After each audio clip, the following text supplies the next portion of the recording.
Good morning everyone, welcome back to my channel. So last Saturday you saw how I created the fence and the palings and the rail of the linen thread that goes behind, some little pearls to secure it, and my little gate. I ended up placing a stitch down here. The gate looks like it's opened, but it's not flapping around to the point where it could get damaged. And I've re-secured all of the beaded trim here so that it's sort of growing up over the second part of my little fence. So today I want to work on the bottom edge here. So I started with some hinges. So I found some seed beads. I don't know if you can see, 1, 2 are in place and my needle's poised. I thought I'd better turn this camera on before I get carried away and finish off something that you might be interested in. So I'm just going to finish the last seed bead to give the impression that the gate is at least a working gate and has some little hinges.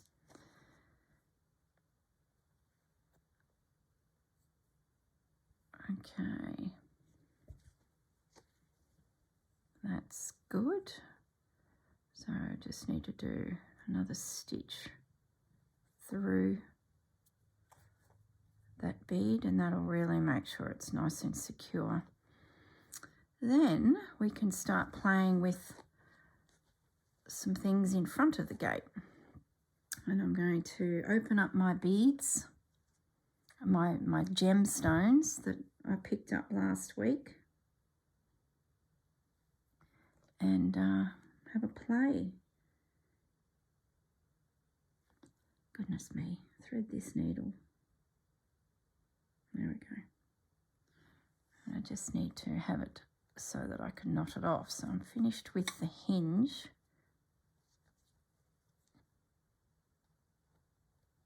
Gosh, there's some clever gates and doorways popping up like secret gardens. Very, very cool. So there's my little three little seed beads there to denote that that gate at least, you know, is attached.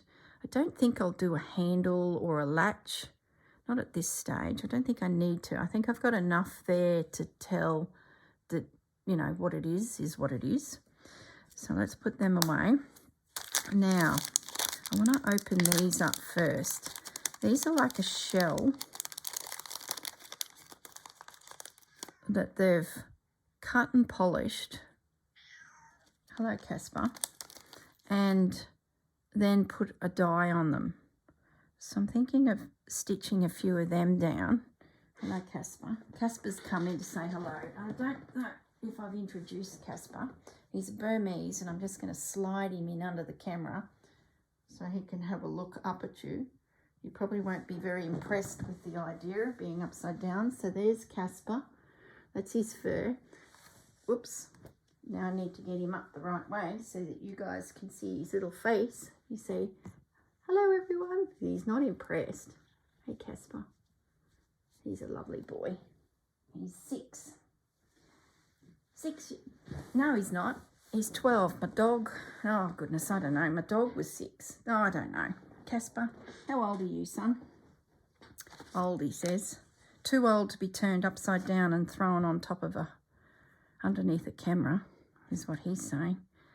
Now, what was I doing? I'm going to look for cotton.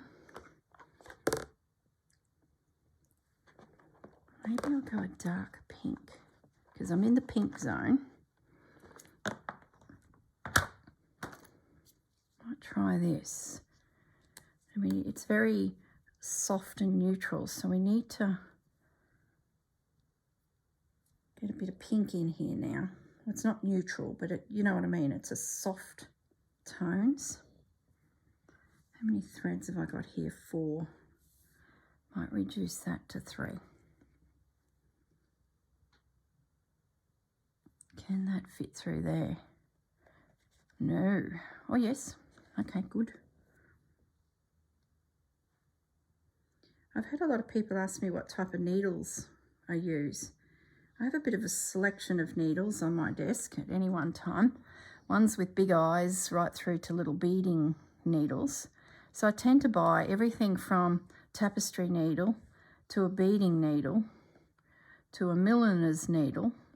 There's no one set needle. It's whatever needle you need at the time to take the thread or the bead or the task you're doing. So it's not as simple as you only buy crewel needles or you only buy embroidery needles. And you'll find too that different companies will call them different things, which makes it even more complicated. So my advice is just get a selection of needles. I'm going to do a little, get a selection of needles. That way, when it comes to actually embroidering, you've got a few things that you can grab to work with. Now, what am I doing next? I'm going to start a cluster. What am I doing next? Do I want beads next? Do I want stones? Do I want a flower? Do I want a pistol stitch? I don't know. Let's do a pistol stitch up the post. And I'm going to stay with the same cotton colour, because it sort of just ties it all in together. Oh, I don't want any green, so everything I'm sort of doing has got to be in those tones of the pinks because it's the theme.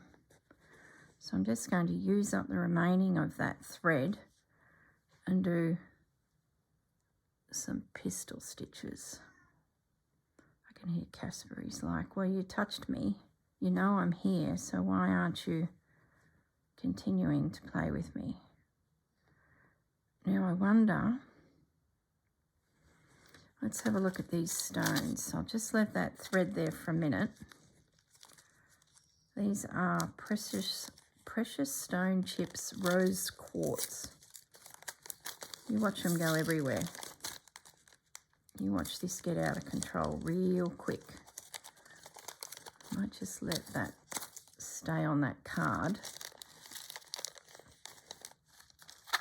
What have we got? We've got a hole. Yep.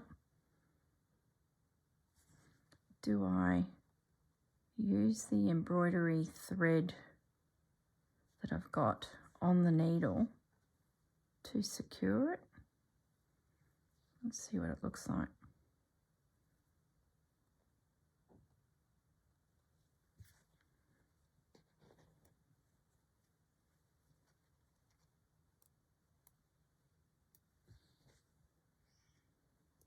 Yep, I like that. And then I might just do, because I'm running out of thread, I might just do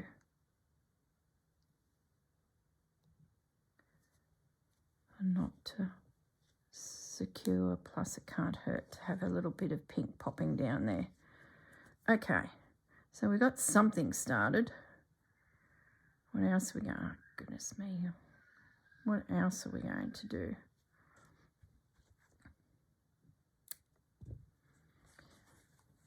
So we've got some pebbles, well, one pebble. Just swinging around there a little bit. That could have been a little bit tighter, but I can always come back through and go through that stone again, but it can be jiggled around a little bit too in case I want to do something else there. What else will we do? Will we bring a little glitz in? Should we pop a little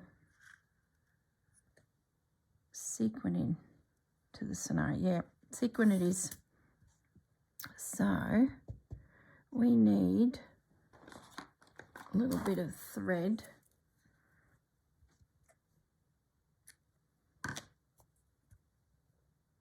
Do I do a bead on the sequin? See, when you've got things with a single hole in it, you've got a couple options to secure it. You could come up through the sequin and form a colonial knot or a French knot, and then go back down through that same hole, and that will hold your piece on. You can stitch through your sequin a couple times, therefore your stitches will be seen crisscrossing over the sequin. Let me bring that camera down. You could come up through the hole, which is what I'm thinking I'm going to do, and use a bead to hold it down. So therefore I need to change my needle to a beading needle. I'm working on the fly here, so just bear with me as I try to formulate in sentences that are coherent what I'm thinking and actually execute it with the right tools. So degree of difficulty can be high. So I've got a knot and I've got my beading needle on now.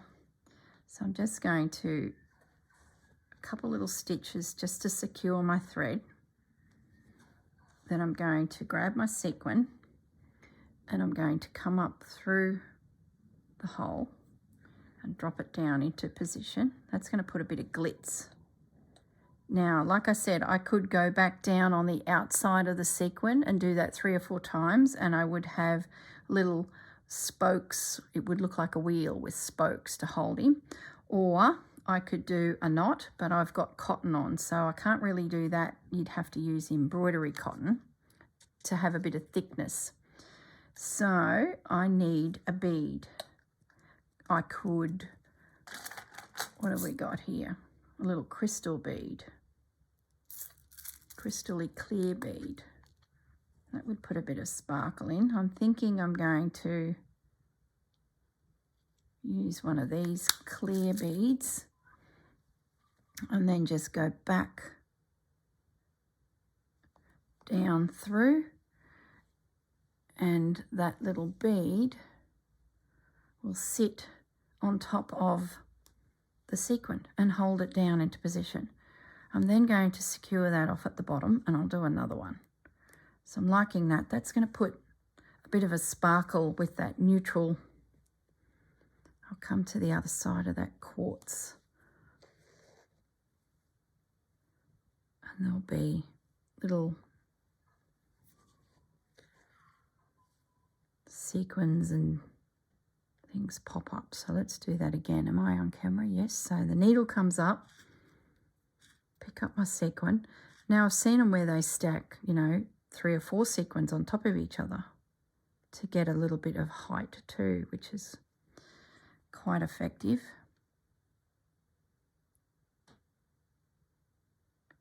So that goes in.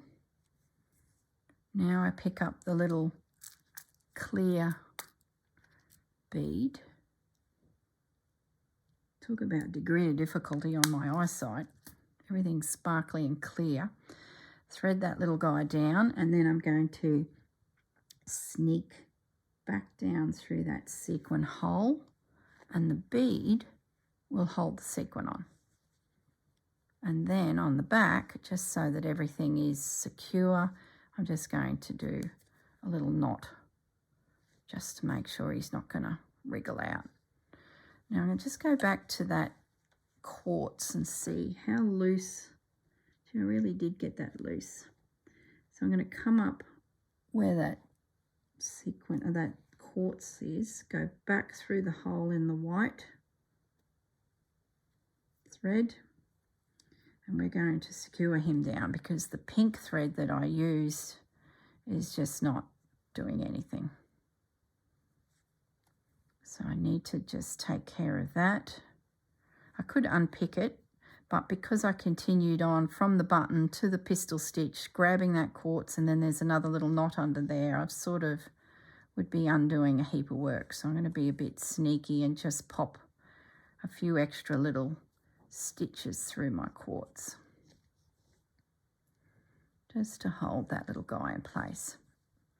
So I wonder what is in here. Maybe another little chip that I could use to sit with him. So I'm sort of looking for a little one. Maybe that little guy. Here's the start of the mess. Here we go. We've got stones lying everywhere now. Let's put a little stone right there.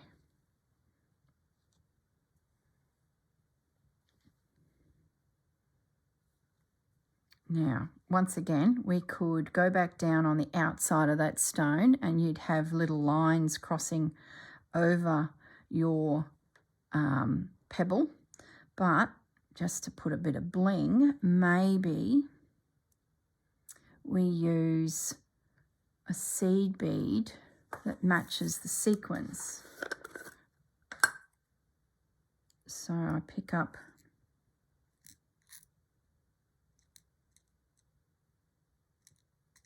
a little seed bead and then find my hole of my quartz and dodge back down through, and then that little pretty bead sits on top of the quartz. See that? So it's just adding like another dimension to your beading that makes it a little bit more interesting. So my first few centimeters of a cluster like this is just one of everything, just sort of having a little play. Where do I want to repeat? Do I want a space now? I'm thinking I need some small elements here, just sort of to finish off this cluster of stones. I'm not going to continue it all along. I'll start up again, I think, over here at this fence. I just want to leave a bit of a gap in the middle. So what could we use? Do we use some neutral little seed beads? Should we sneak in a bit of green? No, no green. Should we use some itty bitty pearls? Don't think there's much else in there. There is these rectangles in gold, not rectangles. Let me just grab those out and show you. They might be a bit strong, like a bit bold. I think I need to keep this fairly supple. And I think I'm going to go these, which are like a calico colour or a muslin colour, but they're a little bit pearly. Let's just get one down. And I lost it. Let's just get one in there. And these are going to be used just to soften the stones. You know, when you see a cluster of stones in the garden or in the bush when you're out and about, you'll either see one or two big guys or nearby them will be little chips and bits. It's something you need to think about when you're embroidering, because that really makes it look like it is something that's in the natural elements. I don't know what I'm trying to say here, but there's a theory behind it. So there's a few little pebbles. You can even put a little bit of space there and pop down another pebble so it's sort of sitting away from the main cluster. Gosh, I hope all that was on camera. I'm getting carried away with my stitching. So I'm happy with the end there. There's just those four little ones that I might sneak back now and pop a couple little of those little fellows. I'm going to pick up two this time and just tuck them in under that quartz. Now I'm going to do a second stitch through them because it's wriggling around. I didn't do 2 stitches through those little seed beads, which really is the golden rule, but I think we'll be okay.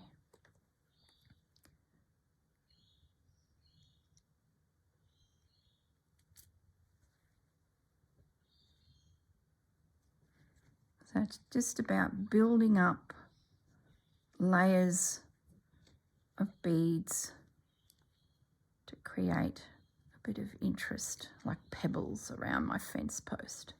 It's giving it a grounding. Now, I guess the next thing, I think I'm happy with my recipe.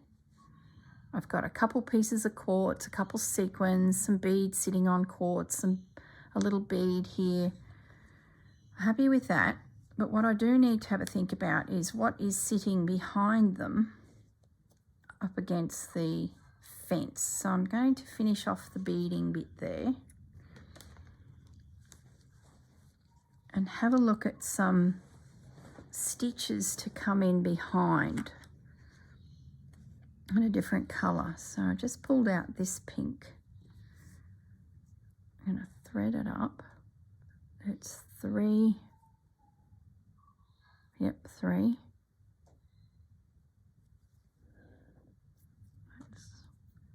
Let's make it easy on ourselves and use a crowbar.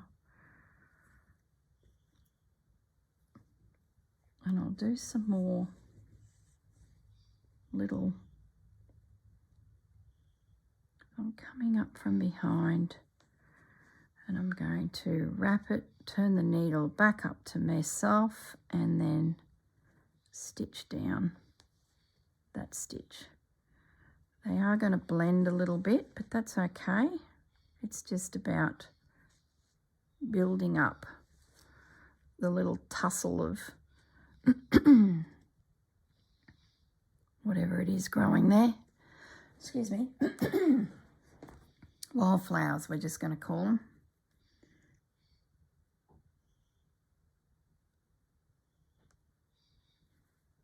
So down with the needle, twist, bring it back up.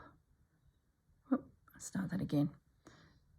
Down with the needle, twist, bring it back up, and we've got our pistol stitch. Oh, goodness sakes. That's catching on everything. Okay. So I've got a couple of those. I'll just do one more.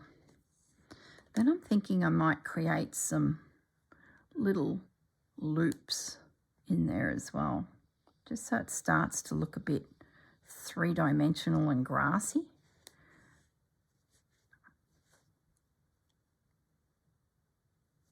So I can finish that off. I've got 3 little pistol stitches in the pale pink, 3 in the dark pink. Now I might look for something to do, some little random tufts. Should I? Oh, I might use, let's make it hard on ourselves and use this metallic thread that flips around everywhere, and oh, I don't enjoy using it, but boy, I like what it does. So I'm going to attempt it and get these 4 threads together. Oh, there's more than that in there. Let's get it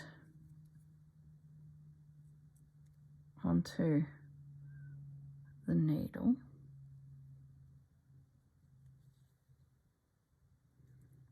Just get a knot in the end. And here we go. So what I want to do is create some little loopy, loose, random fibers in there. So let's see if we can do something.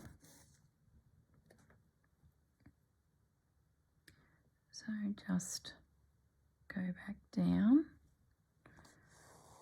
and just create a mess. So we've got a couple options. Do we do a daisy stitch that's loose? Gosh, you can see it's messing up on me. I could not imagine embroidering a whole, I might just leave it loose, a whole piece using this stuff. I'm just going to leave it as a loop and then secure down through the center of it an actual knot, not a knot, a stitch. So it's not going to go anywhere, but I've got the little loops. So I might come up from behind that bead again, do another loop, go back down, work out where we want it, might make it a bit taller, and then come up through the center of it all and place a stitch. That'll hold, that will hold those little fibres there. Messy little loopy things. So it looks like, I don't know what it looks like, just adds texture. I might do another one over here behind these little pebbles, but not very big. And then I'm going to quit while I'm ahead. That'll put a bit of sparkle in there. So I'm going to pull it down to roughly the size that I need it. And then I'm going to come up through the center of that loop, or that mess. Oops. I pulled it from behind and cinched it all in, so I've lost my little loops. Let's try that again.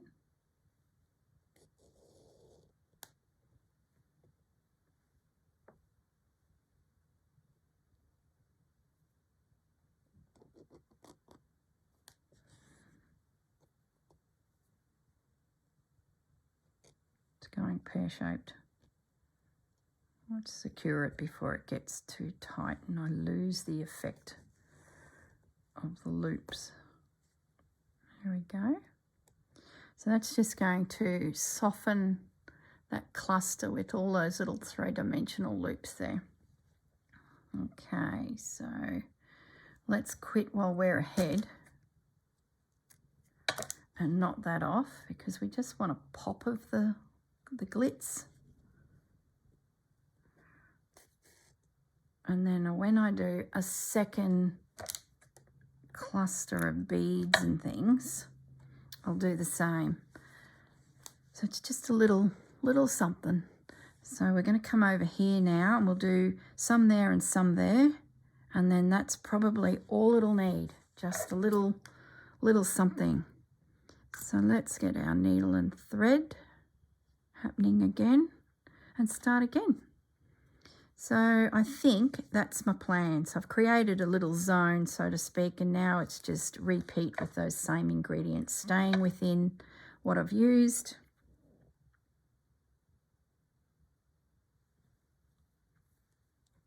I probably don't need a big grouping, so I might start with the quartz first, I think. And that way I know how much space I've got left once that big stone is in position. And I want to see the edge of the fence right there. So the stone needs to sit to the side a bit. Where's the hole? Imagine how someone sat there dropping a tiny drill bit through that pebble.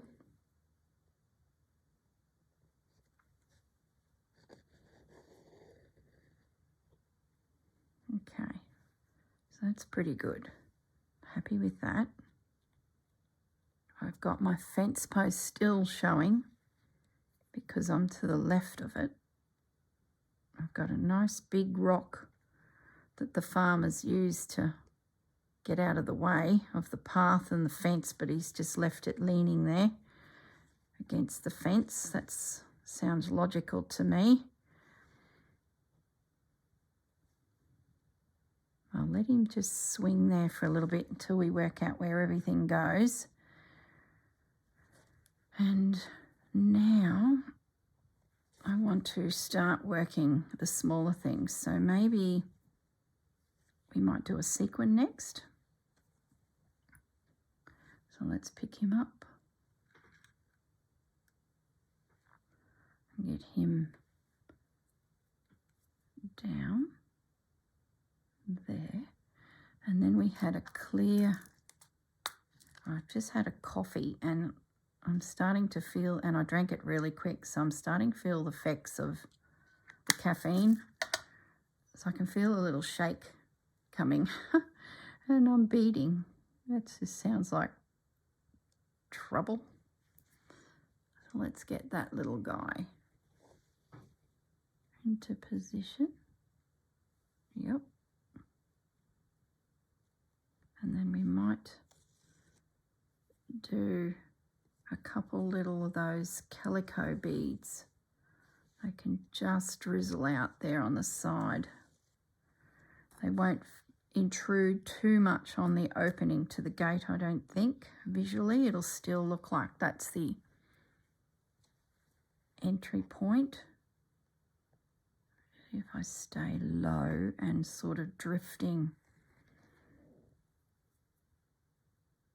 I've lost the needle off my thread.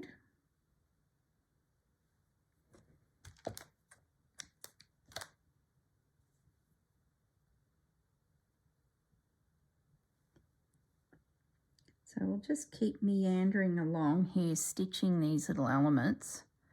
And then as soon as we run out of time, that hour hits. So we're still, oh gosh, I've come underneath.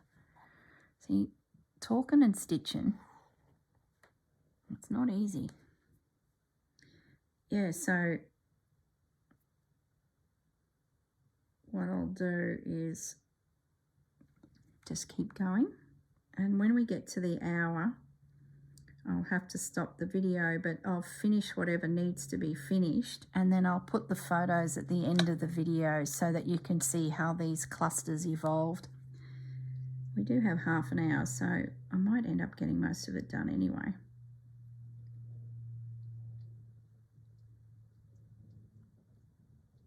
I'm just spending too much time threading needles in my life, especially bead needles. I really should get some beading thread. I believe it's what you're supposed to use, but I'm just using common sewing machine cotton because that's what I got, so I want to use it. And it frays, so it makes it harder to thread the needle, where I believe bead thread is one filament, so you're sort of not having to struggle when you're beading or embroidering beads. But I know my grandmother, who beaded a lot of wedding dresses in a time because she was a seamstress, she used cotton. So if it was good enough for her, it's good enough for me.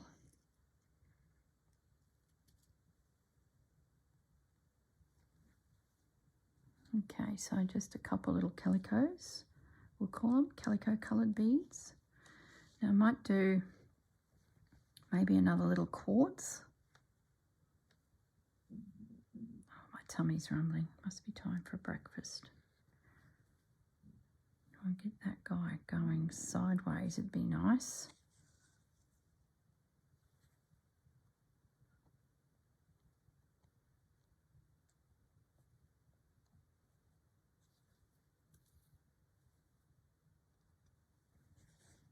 Yeah, I like that.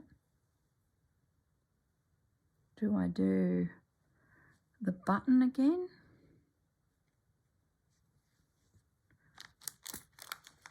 I sort of think it might be too much because this is only a tiny little cluster of rocks. Slide it in. Oh no. It would work, but I'd need to change my needle over to that thread, that pink thread. So I might just do a couple more little calico beads, finish off this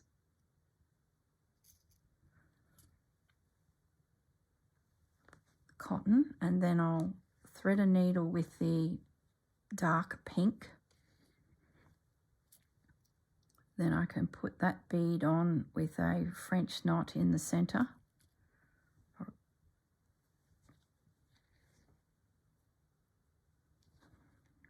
Just a little bead by itself away from the cluster, I think, just to soften.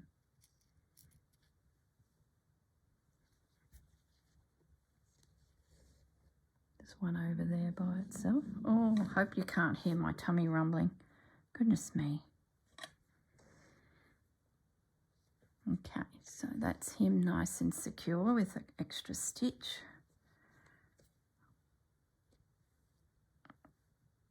Put Put a couple little knots in the back just to make sure that we don't lose any pebbles and stones. And okay, so now we want to get the bigger needle. We're going to get this metallic thread with a knot in it to hold it all together, so when I come back to it, it's not disintegrated. Pick up the dark again,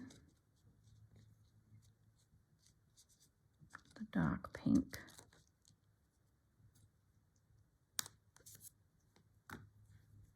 It's not 3 strands, it's only 2, but I think that will still be enough to hold that little guy, that little bead into position. So let's bring up the needle here. Where's our bead got to? There he is. Let's spin it over. No, that's what we want.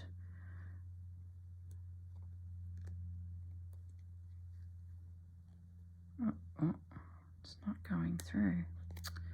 Goodness me. Maybe I didn't use that needle before. I used this one.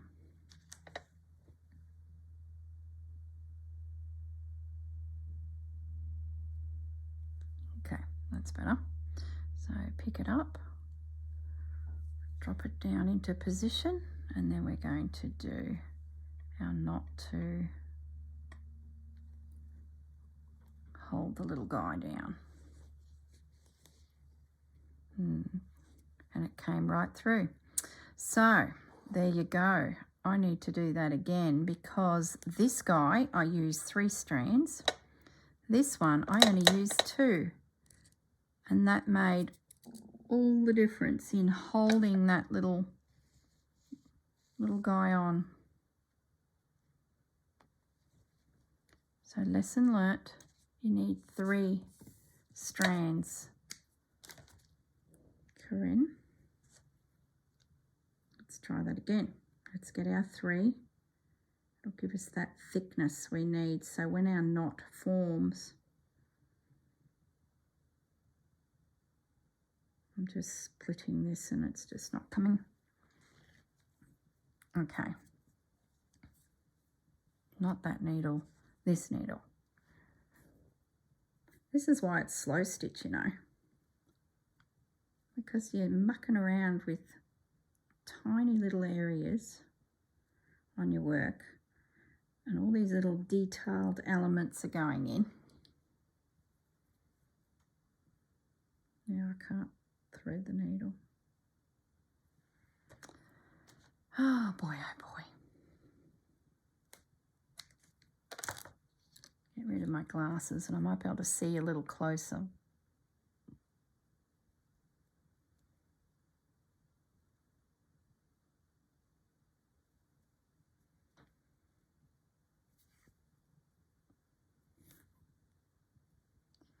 I'm going to attempt to use the 2 threads again because I cannot get the 3 through that needle, and I'll do a different knot that is chunkier. I'll do a French knot so that it's wound more because I cannot get that through that needle. So let's try that again, but this time we're going to use a bigger knot. So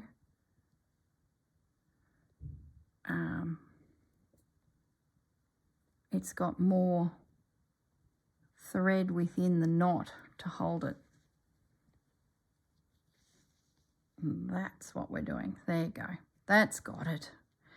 Now we've got thread on our needle. We might just pop a few little pistol stitches up, coming up that fence post, so that we've got, you know, the consistency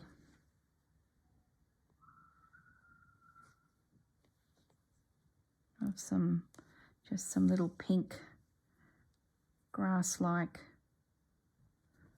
plants popping through there. Maybe a couple over here. Now we're cruising. And then I want to get that bloomin' metallic thread and do a few more of those types of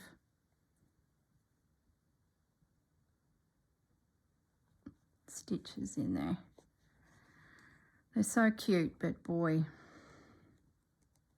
degree of difficulty high. Okay, so there's a few little stitches in place. Let's finish that off. And let's grab that. Oh, my stomach is rumbling. Gosh, I hope you can't hear that. Maybe I need to have a biscuit or a slice of cake nearby when I'm filming, hey? Just a sneaky little mouthful of something nice like that would be sweet. Okay, let's grab this metallic thread. I've already got a knot in the end, so at least they didn't fly to pieces on my desk. An attempt to get some little tufts of metallic thread in here. So once again, we do our loop, go back down,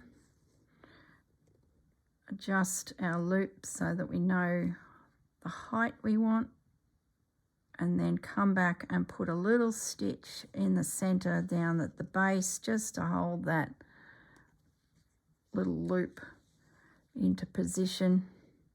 And I seem to have missed the whole thing, so I need to do it again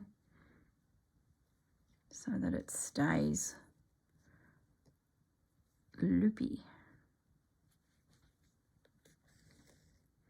Okay, so let's do another one over here. So it's sort of a lazy daisy, but the joining, the stitch to hold it down is at the base of the lazy daisy loop. Does that make sense? So we're just pulling it so we've got a bit of a loop, and then I'm going to come back up. It's like wiry grass that's at the front of the cluster of beads, and just catch that with a couple little stitches. Okay, now what I think I could probably do, see, I went one more stitch and now I've got a knot.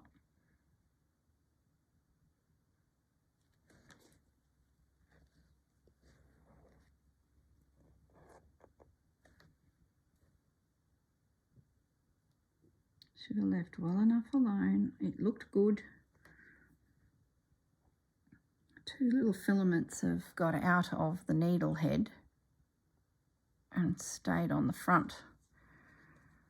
So let's just get them back in behind where they're supposed to be. And I'm just going to bring it closer to myself so I can easily see. So I am off camera probably a little. I'm just going to rethread these little guys and secure them before they get away on me again. It's so pretty, this thread, but boy oh boy, it's a DMC thread. And when I was hunting around for different threads and elements that I could use in my piece, I threw them in my tray here, and I've got a silver, a blue, a charcoaly colour, and this little pink. I was determined to use them again. I've used them occasionally, but you know, they have me a little bit gun shy because they are tricky, but they're so pretty. They're really worth it. All right, so I'm happy with that little cluster there, my little beads and bits and bobs. So now I want to do the same again here. So how are we going for time? We've got 15 minutes. So I will thread up again and repeat. So when we get to the hour, as I said, I'll finish the video and I'll carry on and finish the little cluster. It probably won't be much more, probably another 10 minutes on top. It's taken us about 20 minutes per cluster, give or take some yibby yabbering and needles coming unthreaded 20 times. I haven't pricked myself, so there's a bonus. Now I might move the big stone more to this paling, and then I can taper the cluster of rocks either side of it. So instead of having the big stone sitting right next to my fence post, I'm going to bring him over a little bit. Where's the hole? There's the hole.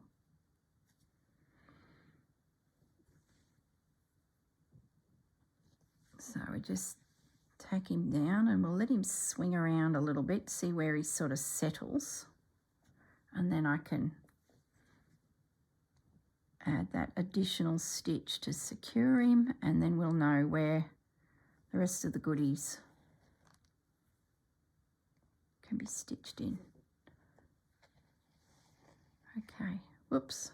This is going to be a painful area to stitch because my threads are going to catch on all these little beads. This is where the time goes. It's untangling. Oh, goodness me. Now, I won't do any pistol stitches here, I don't think, because they'll probably intrude. Drop my sequin. They'll intrude too much in there, in that zone, but I might be able to sneak a couple up that fence post. We'll sort of see how we go. So there's my sequined. So I'm sort of working from the biggest elements down to the smallest, if that makes sense, because they fill up the most space. So you sort of don't want to do a heap of work on something really fine.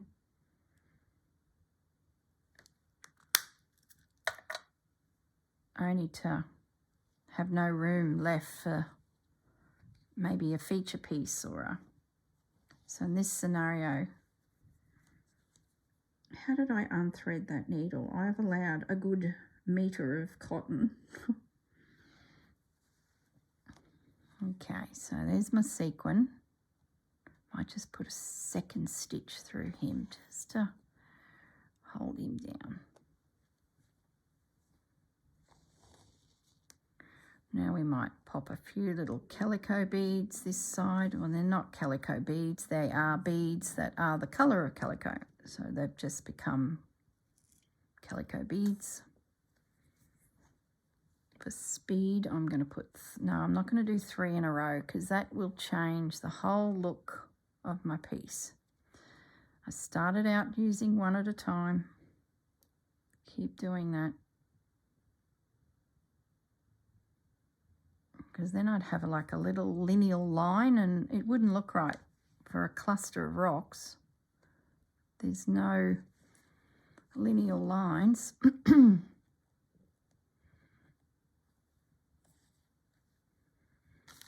can hear my grandmother saying, take that out, that's not right, redo it. You know where you've cheated somewhere on embroidery, where you've done something quicker because you've been doing it for a while and you're like, oh, if I did this, it would be quicker.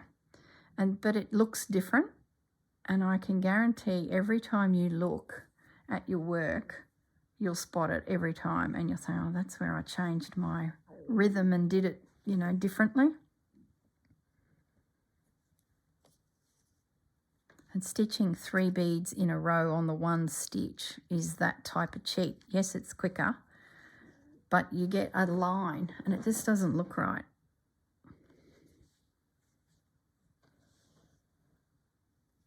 So everyone's fences or gates or doors are coming into position, and part of that little prompt and project is the immediate area around them, or the view behind the gate. So it's quite interesting, the work that's gone into this prompt. And we're only in this tiny little area. That stone feels a bit big. I might do this little guy, but he's got a black line through him. I don't like that. Let's go look for another stone. We want a little guy. Now I've got more pebbles out that I need. Don't we get into a mess quick? I have to find a container for these now that they're open before they end up. That one there is pretty too. Might keep him. Where's my needle? So let's get this little guy. Let's get this little guy. stitched down. Now we're working back to the fence post.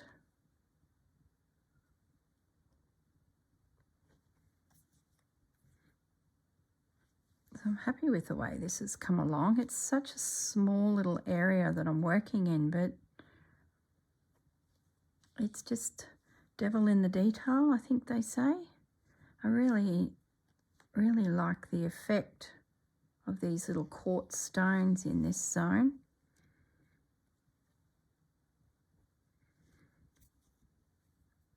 So now I might just pop a few more calico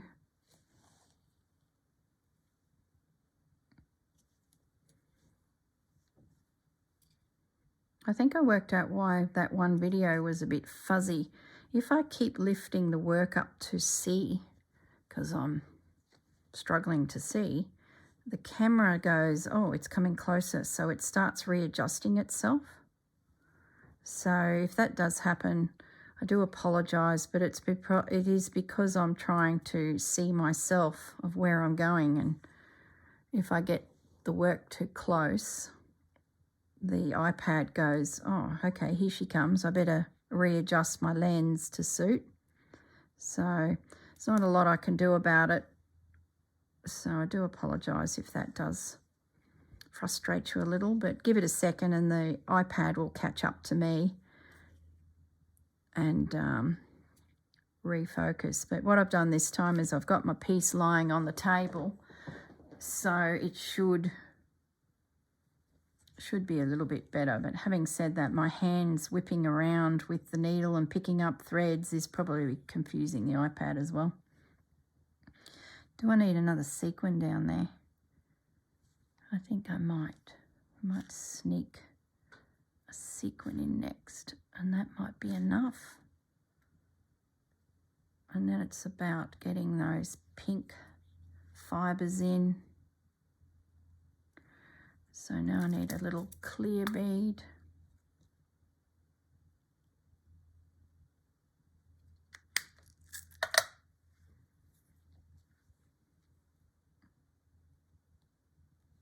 Back through the sequin. And I might do that twice just to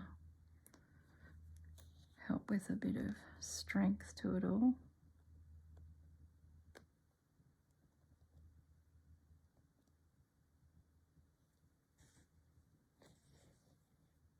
Okay, might just pop a calico bead in that little gap. Feel like it needs a tiny pebble.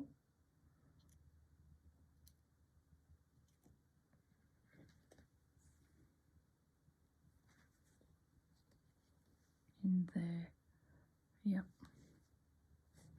Okay, I'm going to finish that thread off. Then I'm going to pick up that dark pink, pop a couple little pistol stitches in.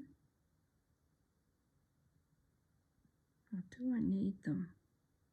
Do I have to have them? Let's have a look at the piece when we're got that knot.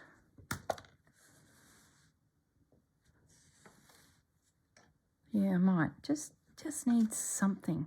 It's probably don't need it, but we're going to do it.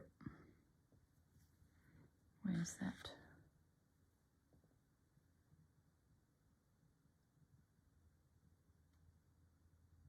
Oh, goodness me. I'm going to change my needle and use 3 threads this time.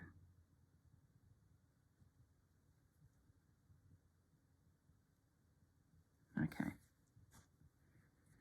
Now let's get a couple little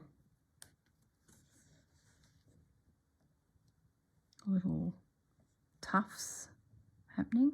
Come up there. No, a bit lower into that rocky piece. Down, twist up.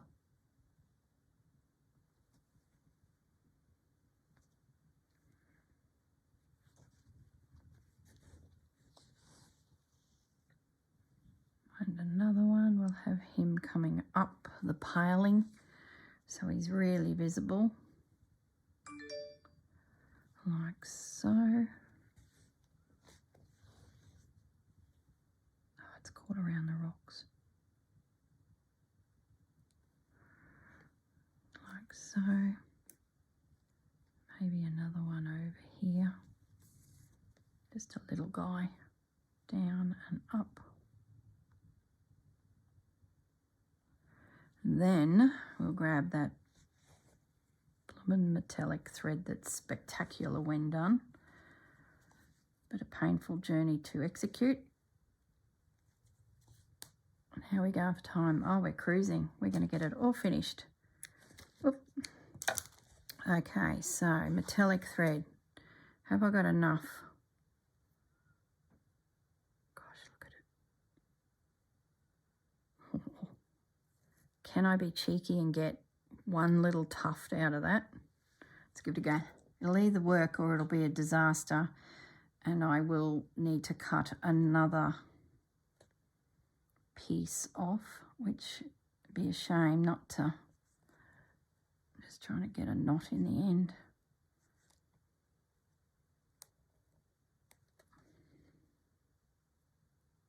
I should probably downsize my needle, but I think we can do it. We only need a loop. Okay, concentrate. Let's put it up in here. Take my time, hold the thread, back down. Come on, don't mess up. Get my loop into size. Come back up. Hold the thread. Back down. Oh, it's looking good, guys. It's looking good. Might just do it again just to make sure I secure that. Hold the thread. Back down. We did it. We have some loops. Let's just knot that puppy off before it gets away on me. Oh my goodness. We did it. We did it. Oh. And I've got that much left. Done. Yay. Okay, let's re-evaluate where we're at. Do we need anything else? I don't think so. So there's the little cluster. I'm pleased I did the bigger group away from the fence post, so it's allowed me to taper it off in either direction. Got a nice chunky piece of rockery there. My gate swings ever so slightly, so it indicates that it is a gate. And then I've got my original. And there is the finished prompt of my gate entering into my garden in my pink zone. There we go. Thank you everyone for joining me. So that's the 2 videos for this piece, and enjoy your weekend. It's going to be a lovely day today. I can see the sun shining, so I'm going to try and get out in my garden, and I think it might give me some inspiration. And I will clean up my mess I have here. There is pebbles, everything just lying around here, so I'm going to clean all that up now. I'll take some photos of this and post them at the very end of the video. All right, guys, look after yourselves, and you'll see me tomorrow in the next video focusing on one of the other pieces that we're working on. Bye for now.